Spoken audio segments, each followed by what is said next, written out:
Il y a de nombreuses années, dans la ville d'Onitsha, vivait un jeune homme nommé Mbaka. Il était commerçant sur un petit marché de chaussures. Il avait récemment été installé par son maître après 5 ans de service. Mbaka avait une petite amie nommée Adez, très belle et dotée d'une silhouette parfaite. Adez était l'aîné de ses parents, suivi de 2 autres enfants, son frère Mako et Amara, âgés de seulement 12 ans. Adez était si belle que certains hommes diraient que Mbaka ne la méritait pas à cause de sa beauté. Mbaka et Adez sortaient ensemble depuis le lycée. Ils avaient le même âge et partageaient rêves, secrets et espoirs pour l'avenir. Ils étaient tous deux follement amoureux. Adez, malgré les nombreux prétendants fortunés qui la demandaient en mariage, resta fidèle à Mbaka. Mbaka, malgré son manque d'argent, utilisait toujours son petit-fils pour subvenir aux besoins d'Adez. Ma femme, madame, la femme qui me donne la paix de l'esprit. Vois-tu, si je gagne de l'argent, je veillerai à te donner tout ce que tu désires, avant même que tu ne le demandes.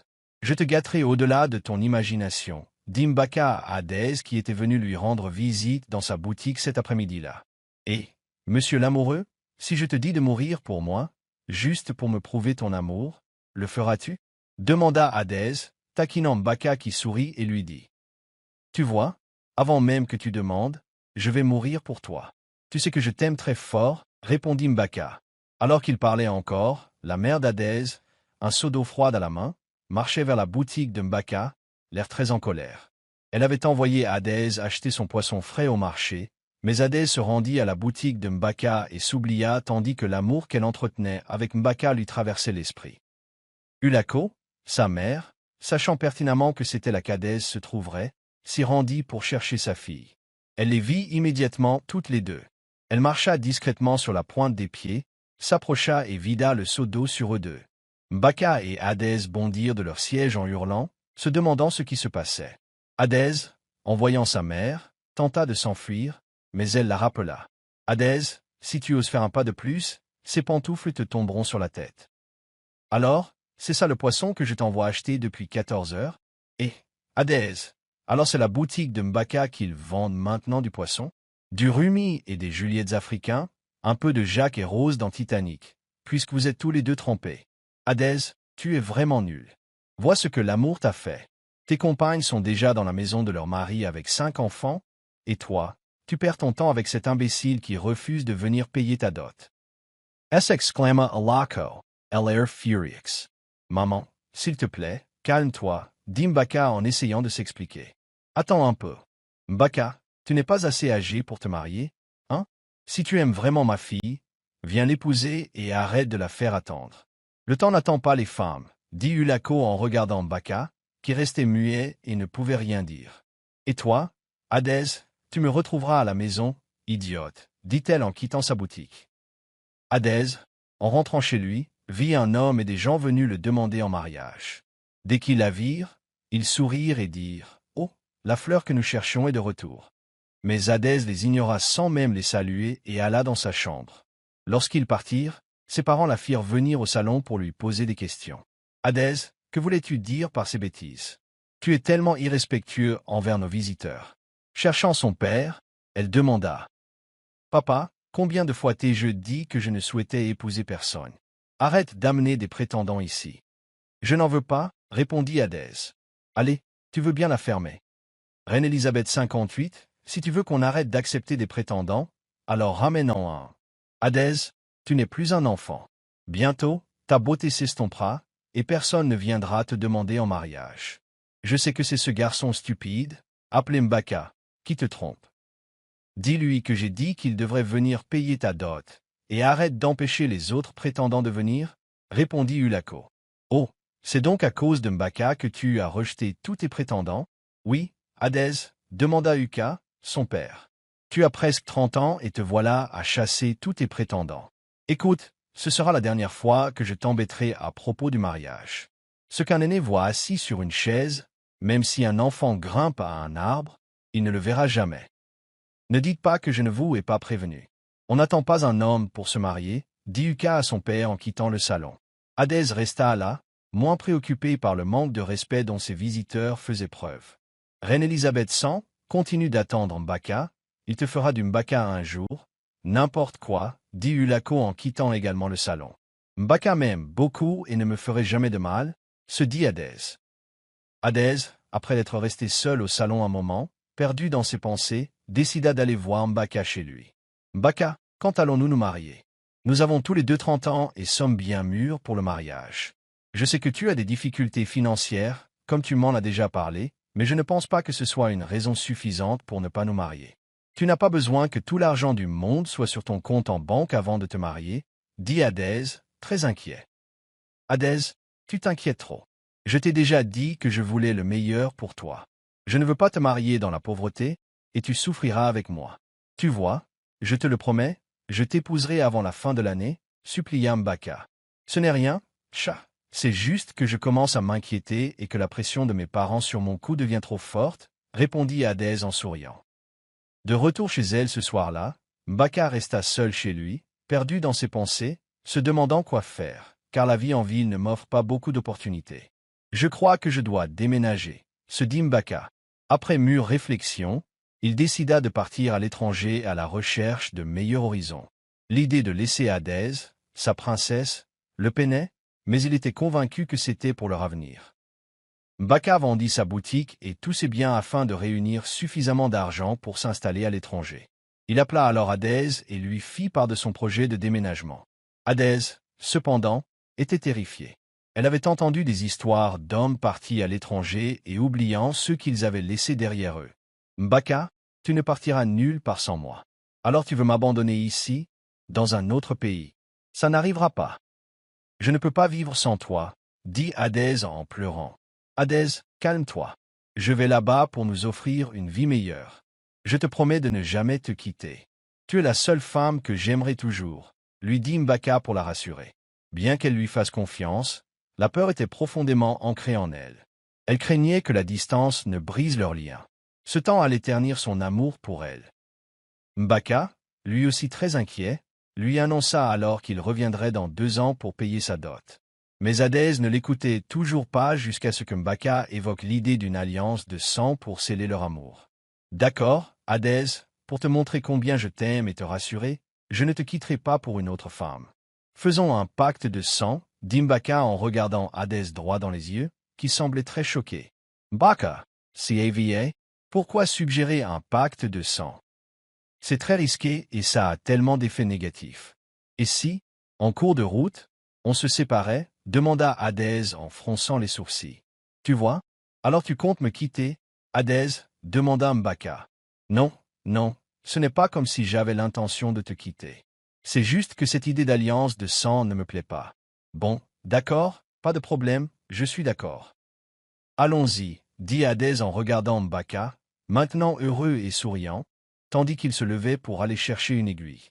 Sans témoin, ils se percèrent les pouces avec une aiguille, léchant chacun le sang de l'autre, se promettant de s'appartenir à jamais et de se marier. C'était un lien qui allait au-delà des mots. Un pacte d'âme qu'ils scellèrent enfin par l'intimité. Mbaka et Hadès étaient si heureux, soulagés de savoir qu'ils resteraient amants pour toujours.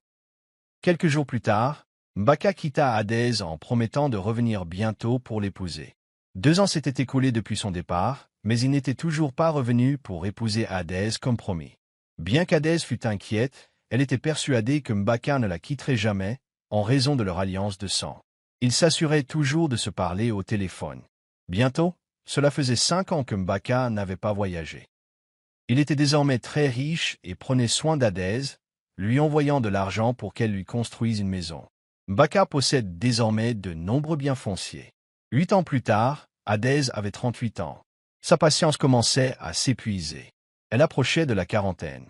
Tous ses amis étaient mariés et avaient des enfants, et elle attendait toujours un homme qui lui semblait un rêve lointain. Elle supplia Mbaka de revenir pour qu'il puisse se marier.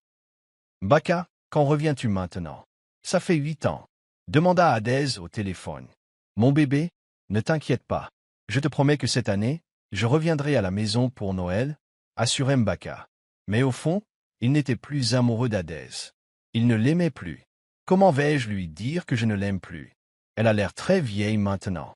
Elle n'est plus aussi belle qu'avant. L'Hadès que je connais était très belle quand je l'ai quittée. Mais je ne peux pas l'épouser. Elle paraît plus âgée que moi, même si nous sommes du même âge. Mbaka se dit, perdu dans ses pensées. Et dès mon retour, elle s'attendra à se marier. Je pense que je vais simplement la dédommager, peut-être créer l'entreprise de son choix et lui donner 10 millions de Nera. Les mois passèrent et Mbaka était enfin de retour chez lui. Il se rendit dans la magnifique maison qu'Adès lui avait construite avec l'argent qu'il lui envoyait. « Waouh, Adès, tu as vraiment fait du bon travail.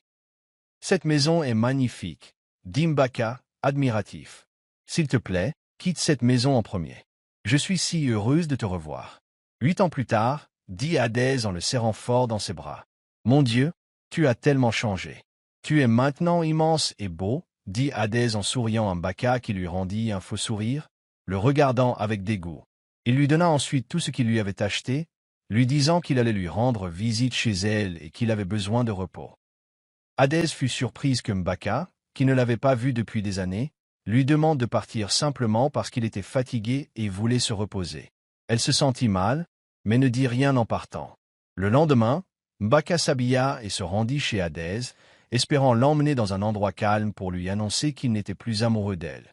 Il apporta beaucoup de choses aux parents d'Adès, qui furent ravis de le voir et furent tous deux surpris de sa richesse. Ils commencèrent même à l'appeler leur beau-frère.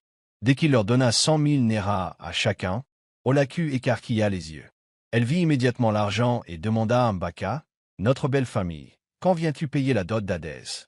Il n'y a plus rien à attendre. » Mbaka sourit, refusant de répondre à ces questions. « Maman, calme-toi maintenant. Il est revenu il y a 3 jours.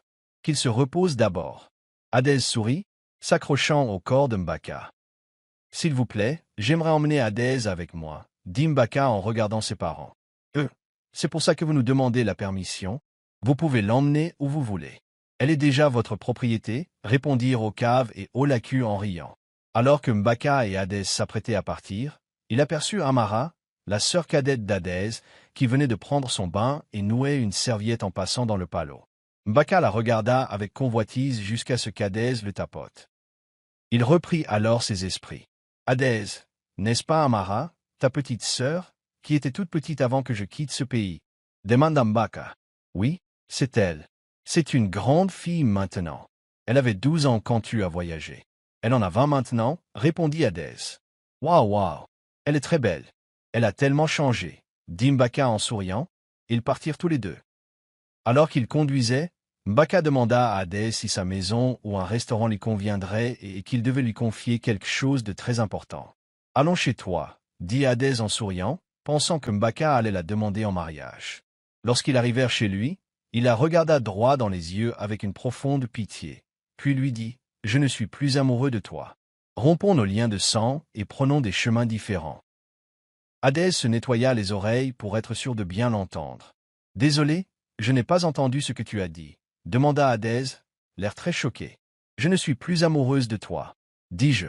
Mbaka répéta encore, mais cette fois, ses paroles résonnèrent aux oreilles d'Adès comme si on l'écorchait vive. Et aussitôt, des larmes commencèrent à couler de ses yeux, incontrôlables. Après avoir pleuré pendant environ 5 minutes, Adès parvint à articuler ces mots. « Mbaka, qu'ai-je fait pour mériter ça?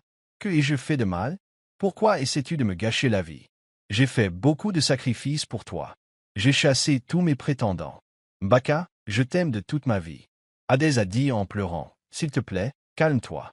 Je t'ai toujours aimé, mais plus maintenant. Cet amour n'est plus là. » Mbaka dit en regardant Adès, déjà trompé de larmes. « Mbaka, tu es Mawais. Tu es un démon. En fait, tu es le diable contre lequel Dieu nous a mis en garde. Tu es très méchant. Tu n'as aucune compassion humaine. Bon, que veux-tu que je fasse maintenant? Et notre alliance de sang? Souviens-toi, on s'était promis de se marier quoi qu'il arrive. » Adès dit, toujours en pleurs. « Je vais te créer une entreprise et te donner 10 millions de Nera en compensation. Alors, nous allons rompre l'alliance du sang comme nous l'avons fait, » dit Mbaka. « Sur mon cadavre. Cela n'arrivera jamais. C'est toi et moi pour toujours, que tu le veuilles ou non. Je ne permettrai pas à une autre femme de t'avoir, jamais. » s'écria Adès en quittant la maison de Mbaka, le cœur brisé. Cette nuit-là, dans sa chambre, Adès n'arrivait pas à dormir, se demandant sans cesse la haine soudaine que Mbaka lui inspirait. « Que ai-je bien pu faire pour mériter ça? Mon Dieu, pourquoi moi? J'étais loyal à cet idiot qui chassait tous mes prétendants. Et maintenant, Voilà les bêtises qu'il est revenu me raconter après m'avoir fait perdre mon temps pendant 8 ans. Il est tout simplement très peu sérieux. Si je ne peux pas l'avoir, personne ne l'aura. Je ne supporte pas qu'une autre femme vienne profiter de ma sueur. Hadès se dit, sans savoir qu'un choc plus grand l'attendait le lendemain. À son réveil, elle entendit ses parents rire depuis le salon. En arrivant, toujours derrière la porte, Hadès aperçut Mbaka avec un tonneau de vin de palme, des emballages et un sac de riz. Hadès sourit intérieurement en disant « Alors Mbaka m'a fait une blague hier et j'étais occupé à me tuer. » Ce n'est que lorsqu'elle entendit Mbaka dire qu'il était venu demander en mariage Mara, la sœur cadette d'Hadès. Hadès n'en crut pas ses oreilles, ses yeux s'écarquillèrent sous le choc. Elle courut aussitôt vers Mbaka, bondit sur lui en tirant son col. Alors qu'elle se mettait à hurler, « Espèce de bête! Que fais-tu ici? Pourquoi es-tu si méchante ?» Les parents d'Hadès et son frère Mako la prirent par la main et la poussèrent dans une pièce dont ils verrouillèrent la porte. Quand Mbaka partit, ils allèrent tous dans sa chambre et virent Hadès, telle une chatte possédée, haletant de colère. « Hadès, que voulais-tu dire par ces bêtises ?» demanda Mbaka à son père. Hadès leva la tête et regarda sa mère, son père, son frère et sa sœur. « Vous ne savez pas que cet homme est celui dont je suis amoureuse depuis plus de 20 ans. » Demanda Hadès pleurant. « Et alors? Il ne t'aime plus. C'est moi qu'il veut, pas toi. » Amara, répondit sa sœur en fronçant les sourcils, « Écoute-toi. Vous êtes tous mauvais. Vous avez tous décidé de me poignarder dans le dos. Quand Mbaka n'avait rien, vous le détestiez tous et lui manquiez de respect. Maman, et toi en particulier, tu lui as jeté de l'eau froide. Maintenant, on a vu plus que ses mains. Tu le veux maintenant comme beau-frère. Amara, n'as-tu pas honte? Tu veux voler l'homme de ta sœur, dit Hadès en pleurant. Qui te vole ton homme? Il est venu ici de son plein gré, disant vouloir m'épouser. Et j'ai accepté. Je ne vois pas d'inconvénient, répondit Amara. Hadès, tu ferais mieux de te ressaisir. Après tout, je t'avais prévenu quand tu avais dit que tu étais amoureuse de lui et que tu attendrais qu'il t'épouse. Il n'y a aucun problème. Après tout, il épouse ta sœur cadette et il épouse toujours quelqu'un de cette famille, répondit Olako en quittant la pièce. S'il n'est plus amoureux de toi, alors passe à autre chose. Ce n'est pas grave. Ce n'est pas une question de vie ou de mort, dit Okafo, son père, quittant également la pièce avec Amara. Mako, qui était désormais le seul à rester dans la pièce avec Hadès, s'approcha d'elle et s'assit. « Hadès, qu'est-ce passé-il? Tu es avec Mbaka depuis plus de 10 ans. En fait, 2 décennies, si je ne me trompe pas. Alors pourquoi cette haine soudaine envers toi? Lui as-tu fait du mal? Demanda Mako. Dieu m'en sera témoin. Et si je mens, que Dieu me punisse. Je ne l'ai jamais trompé, ni fait quoi que ce soit de mal à Mbaka. Il est juste revenu et m'a dit qu'il ne m'aimait plus. Et maintenant, voilà qu'il vient payer la dot de ma petite sœur après m'avoir fait perdre mon temps pendant des années. Hadès dit, l'air très en colère. Laisse-le partir. Je ne pense pas que tu puisses le reconquérir. Il en a déjà fini avec toi, dit Mako. Je ne quitterai pas Mbaka. Jamais. Ça n'arrivera pas, d'accord? Laisse-moi te dire quelque chose que je n'ai jamais dit à personne. Tu sais que j'avais un pacte de sang avec lui? Il me dit qu'on devrait le rompre. Regarde comme j'ai gâché ma vie, à attendre qu'un homme m'épouse, à chasser tous mes prétendants. Hadès dit, l'air furieux. Mon Dieu! Pourquoi voudrais-tu faire une alliance de sang avec lui? Et il fait comme si de rien n'était. Tu ne connais pas les conséquences? Et Hadès, tu sais combien une alliance de sang est spirituelle. Pourquoi as-tu accepté de faire ça avec lui? Demanda Mako, l'air très choqué. J'étais follement amoureuse à l'époque, et stupide aussi. Mais je regrette mes actes maintenant, dit Hadès en soupirant et en quittant la pièce. 2 jours plus tard, Amara a fait ses valises et a emménagé chez Mbaka. Hadès, apprenant qu'Amara, sa sœur cadette, vivait désormais avec son mari, est devenue furieuse. Elle s'est précipitée dans la chambre de son père, munie de son arme homologuée, et a couru jusqu'à la maison de Mbaka. Mako, la voyant quitter la maison avec l'arme, la suivit immédiatement. Hadès, en arrivant, vit Mbaka et Amara en train de boire du vin sur le balcon. Elle s'approcha alors et pointa l'arme sur eux en criant « Rends-moi mon homme, Amara !» Amara se leva de sa chaise et s'approcha d'Hadès en lui disant « Je te mets au défi d'appuyer sur la gâchette si tu en as le courage, espèce de lâche. » Hadès resta figé, regardant Mbaka, qui ne prononça pas un mot. Qu'est-ce que je t'ai fait pour mériter ça? Je t'ai dit de m'aimer, dit Hadès en pleurant. Je t'ai déjà dit que je ne t'aimais plus. Brisons notre alliance de sang. Amara, qui entendait parler de l'alliance de sang pour la première fois, fut choqué. Hadès, s'il te plaît, baisse ton arme, supplia Mako en s'approchant d'Hadès, qui pleurait, et en lui prenant l'arme. Amara lui tenait les mains tandis qu'elle rentrait chez elle. Mbaka, tu ne m'en as pas parlé. Pourquoi ne m'as-tu pas dit que tu m'avais acheté l'alliance du sang? Demanda Amara en regardant Mbaka, qui souriait et lui tenait les mains. C'était une promesse stupide que nous avions faite dans notre jeunesse. Je ne pense pas qu'une alliance du sang ait un réel pouvoir ou un véritable effet. Oh, ne t'inquiète pas. On va le briser, juste pour accomplir notre justice, dit Mbaka à Amara, qui sourit et hocha la tête. Assure-toi juste de le briser tous les deux. Tu sais que c'est un lien spirituel et qu'il ne faut pas le prendre à la légère, répondit Amara. De retour chez lui, Mako conseilla à Hadès de laisser Mbaka partir et de rompre le pacte de sang. Après quelques minutes, Hadès sourit et dit qu'elle romprait le pacte avec Mbaka. La semaine suivante, ils prirent leurs dispositions. Ils reçurent du sel pur, un œuf indigène, de l'huile de palme et du sable.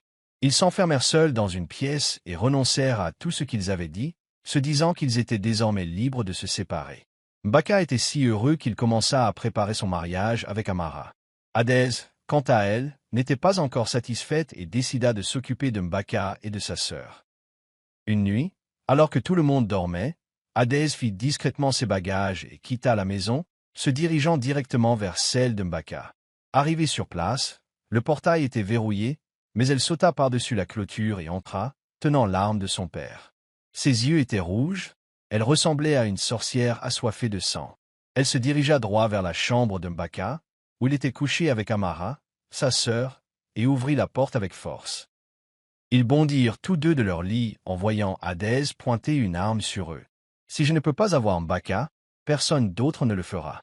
Tu ne peux pas me gâcher la vie et t'en tirer impunément, dit-elle en tirant cette balle dans sa tête et en se tournant vers sa sœur Amara, qui avait déjà uriné sur son corps, implorant sa pitié, et lui tirant également une balle dans la poitrine. Hadès s'approcha alors de leur corps sans vie, les tapotant du pied pour s'assurer qu'ils étaient tous les deux morts. Mais voyant Amara bouger un doigt, elle tira une autre balle, mais cette fois-ci directement dans son crâne. Hadès les tua tous les deux, leur cracha dessus et s'en alla. Elle s'enfuit d'Onitsha, loin de tout, là où personne ne pourrait la retrouver. Salut les amis, nous voici arrivés à la fin de cette histoire passionnante. Merci beaucoup d'avoir regardé jusqu'au bout. J'espère que vous l'avez apprécié et que vous en avez tiré des leçons. J'aimerais connaître votre avis sur Blood Covenant. Et aussi, pensez-vous qu'Hadès a bien fait de tuer Mbaka et sa sœur Amara juste pour se venger? Laissez-nous votre réponse dans les commentaires. Avant de partir, je tiens à vous remercier infiniment d'avoir suivi mes histoires et d'y avoir contribué. Vous êtes les meilleurs. J'apprécie vraiment. S'il vous plaît, si vous n'êtes pas encore abonné, abonnez-vous gratuitement. Et n'oubliez pas de soutenir notre chaîne en aimant nos vidéos et en les partageant avec vos proches. Merci beaucoup d'être passé. À bientôt pour notre prochaine vidéo. À bientôt.